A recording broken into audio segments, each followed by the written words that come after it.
નમસ્કાર. ક્યારેક એવું લાગે ને કે ભારત સરકારનું બજેટ એકદમ બરાબર ચાલી રહ્યું છે, બધું કંટ્રોલમાં છે. પણ શું ખરેખર એવું છે કે પછી આ એક આંકડાઓની માયાજાળ છે જેમાં અમુક હકીકતો પડદા પાછળ છુપાયેલી છે? ચાલો આજે આ આખી વાતને ઊંડાણપૂર્વક સમજીએ. તો બસ આ જ સવાલની આપણે આજે ચર્ચા કરવાના છીએ. શું સરકાર જે આંકડા બતાવી રહી છે તે ભરોસાપાત્ર છે? ચાલો દાવાઓ અને વાસ્તવિકતા વચ્ચે શું તફાવત છે એ જોઈએ અને જાણીએ કે આ આંકડાઓની પાછળની અસલી કહાણી શું છે. આ આખી વાતને બરાબર સમજવા માટે સૌથી પહેલા એક શબ્દ સમજવો ખૂબ જ જરૂરી છે. એકદમ સાદી ભાષામાં સમજીએ. માની લો કે કોઈની મહિનાની આવક કરતાં એનો ખર્ચ વધી જાય તો શું થાય? બસ એ જ છે રાજકોષીય ખાધ, એટલે કે ફિસ્કલ ડેફિસિટ. જ્યારે સરકારની કમાણી કરતાં ખર્ચ વધી જાય ત્યારે આ ખાધ ઊભી થાય છે, અને કોઈ પણ સરકાર માટે આ ખાધને કાબૂમાં રાખવી એ સૌથી મોટો પડકાર હોય છે. તો સવાલ એ છે કે સરકાર આ ખાધને કંટ્રોલ કરવા શું કરી રહી છે? ચાલો એમની પહેલી સ્ટ્રેટેજી જોઈએ, જે સાંભળવામાં તો એકદમ સ્માર્ટ લાગે છે. સરકારનો દાવો એવો છે કે એ લોકો પૈસા બચાવી રહ્યા છે. અને કેવી રીતે? તો કે સરકારી કર્મચારીઓ માટે જે 8મો પગાર પંચ આવવાનું હતું એને હાલ પૂરતું મોડું કરીને આને એક મોટી નાણાકીય બચત તરીકે રજૂ કરાઈ રહ્યું છે. પણ દેશના એક ભૂતપૂર્વ નાણાં સચિવ S.C. ગર્ગ આને અલગ જ નજરથી જુએ છે. એમનું કહેવું છે કે આ કોઈ મજબૂત નાણાકીય મેનેજમેન્ટ નથી, આ તો ઓપ્ટિકલ ફિસ્કલ મેનેજમેન્ટ છે. મતલબ કે ખાલી દેખાડો છે, વાસ્તવિકતાને સારી બતાવવાની એક કોશિશ. અને આ કોઈ નાની સૂની વાત નથી. જુઓ, જે પૈસા 2026માં ચૂકવવાના હતા એ હવે ક્યારે ચૂકવાશે?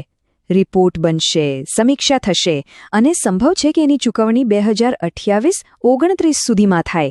એટલે કે ઓછામાં ઓછું 2 વર્ષનું મોડું. અને હા, એ પણ નોંધવા જેવું છે કે આ સમયગાળો બરાબર આગામી ચૂંટણીઓની આસપાસનો હશે. તો આ આખી વાત છે ને એક હિમશિલા જેવી છે. ઉપરથી બજેટના આંકડા એકદમ સારા દેખાય છે, કારણ કે એક મોટો ખર્ચ ભવિષ્ય પર ટાળી દીધો છે. પણ પાણીની નીચે એક બહુ મોટી જવાબદારી, એક દેવું છુપાયેલું છે, જે ભવિષ્યમાં તો ચૂકવવું જ પડશે, અને કદાચ એ આવનારી સરકાર પર એક મોટો બોજ બનીને આવશે. ચાલો હવે વાત કરીએ સરકારની બીજી મોટી રણનીતિની, અને એ છે દેશના નિર્માણ પર, એટલે કે ઇન્ફ્રાસ્ટ્રક્ચર પર કરવામાં આવેલો જંગી ખર્ચ.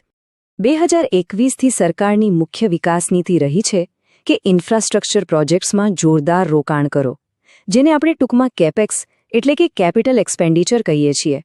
દાવો એ છે કે આનાથી આર્થિક વૃદ્ધિને જબરદસ્ત વેગ મળશે. અને આ આંકડા જુઓ, તમને ખ્યાલ આવશે કે આ દાવ કેટલો મોટો છે. જ્યાં 2021માં લગભગ 3 લાખ કરોડ રૂપિયાનો ખર્ચ થતો હતો, ત્યાં 2024માં એ આંકડો વધીને સીધો 10 લાખ કરોડ રૂપિયા થઈ ગયો. મતલબ કે 3 ગણા કરતાં પણ વધારે. પણ અહીંયા એક રસપ્રદ વાત છે. આટલા બધા પૈસા જાય છે ક્યાં? તો લગભગ 90% રકમ માત્ર 3-4 જગ્યાએ જ વપરાઈ રહી છે: રેલવે, રસ્તાઓ અને સંરક્ષણ.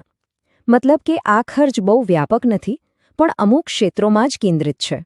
તો હવે સૌથી મોટો સવાલ, આટલો બધો ખર્ચ, આટલું મોટું રોકાણ, પણ શું એનાથી જે ફાયદો થવો જોઈએ એ થયો છે? શું આપણને ધાર્યા પરિણામો મળી રહ્યા છે? તો ચાલો હવે દાવાઓમાંથી બહાર આવીને વાસ્તવિકતા પર એક નજર કરીએ. નિષ્ણાતોના વિશ્લેષણ મુજબ જમીન પરની હકીકત શું કહે છે? ભારતીય રેલવેનું ઉદાહરણ તો ખરેખર આંખ ખોલી નાખે એવું છે. વિચારો, 2019થી અત્યાર સુધીમાં રેલવેમાં લગભગ 7 લાખ કરોડ રૂપિયાનું જંગી રોકાણ થયું. પણ પરિણામ શું?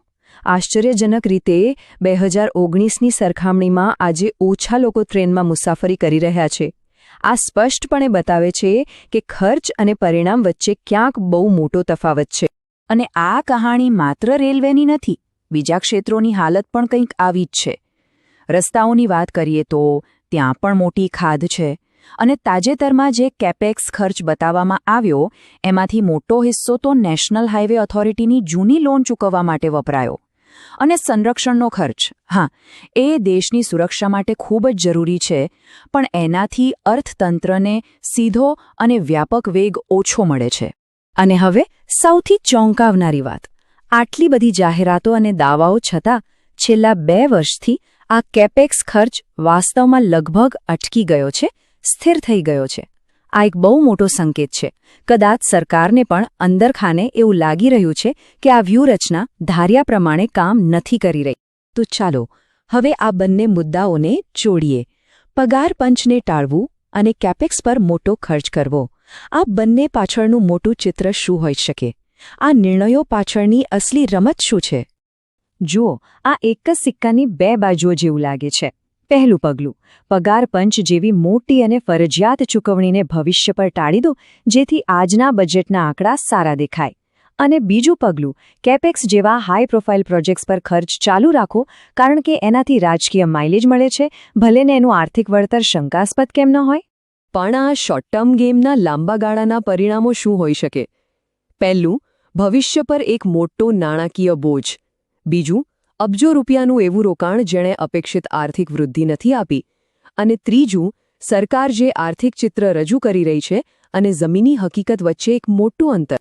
તો અંતે એક ગંભીર સવાલ જે વિચારવા મજબૂર કરે છે: શું ટૂંકા ગાળાના રાજકીય ફાયદાઓ માટે દેશના લાંબા ગાળાના આર્થિક ભવિષ્ય સાથે કોઈ સમાધાન થઈ રહ્યું છે?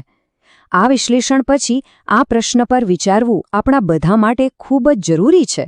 લેટેસ્ટ અપડેટ 13 સાથે જોડાયેલા રહો. સાચા સમાચાર, સરકારી અપડેટ અને મહત્વપૂર્ણ માહિતી માટે ચેનલને સબસ્ક્રાઇબ કરો અને બેલ આઇકન દબાવવાનું ભૂલશો નહીં. Stay update, stay smart.